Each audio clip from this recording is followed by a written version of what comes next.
Hi, ladies and gentlemen. This is Dr. Novoa. I wanted to clarify something related to the solar eclipse that is scheduled to be seen on August the 21st in Northern America.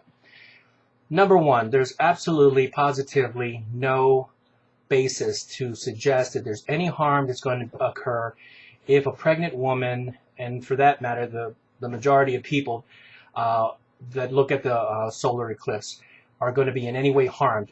Specifically for pregnant women, it's not going to harm your babies. Do not ask for the day off. Do not avoid going outside just because there's a solar eclipse. Now, you can harm yourself if you're looking directly at the solar eclipse because obviously the eyes are very sensitive to sunlight. Now, this is the concept behind it. I don't know who came up with this scam. I don't know why it was presented and why so many people are getting scared. Number one, all the moon is doing is moving itself in front of the sun in a very rare situation, but a very beautiful situation that so many people want to see. Now, as the moon moves itself in front of the sun, it blocks out the vast majority of sunlight. What is able to be seen, however, is the corona around the sun, which is a much fainter part of the sun that normally cannot be seen in direct sunlight.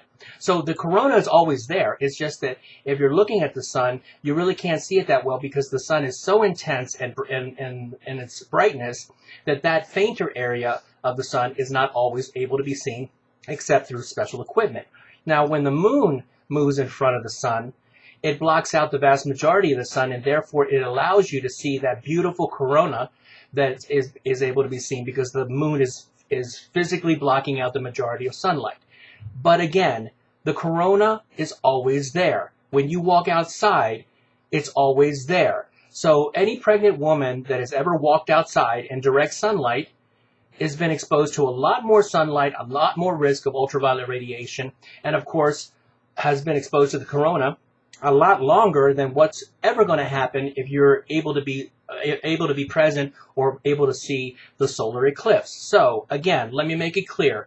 Whoever started the scam, it's completely untrue. There's no harm that's going to happen to pregnant women, to your babies. There's no increased risk of cerebral palsy. There's no increased risk of cleft lips or physical deformities. Again, remember, ladies and gentlemen, if you go outside in regular sunlight, you're exposed to a lot more ultraviolet radiation than you would ever be exposed for those few minutes that you're able to see a solar eclipse. Pregnant women that go sunbathing are exposed to a lot more solar radiation than is ever going to be exposed during a solar eclipse. So don't be afraid to go outside during a solar eclipse. And by all means, please go to work. Don't ask for the day off, and don't expect to get the day off from your employers if you ask for that day off simply because the solar eclipse is coming on August the 21st. Please spread this message and try to stop this scam because it's actually scaring a lot of patients, scaring a lot of pregnant women into thinking that they have to hide inside of their houses on August the 21st, which they absolutely, positively do not have to do. Thank you very much.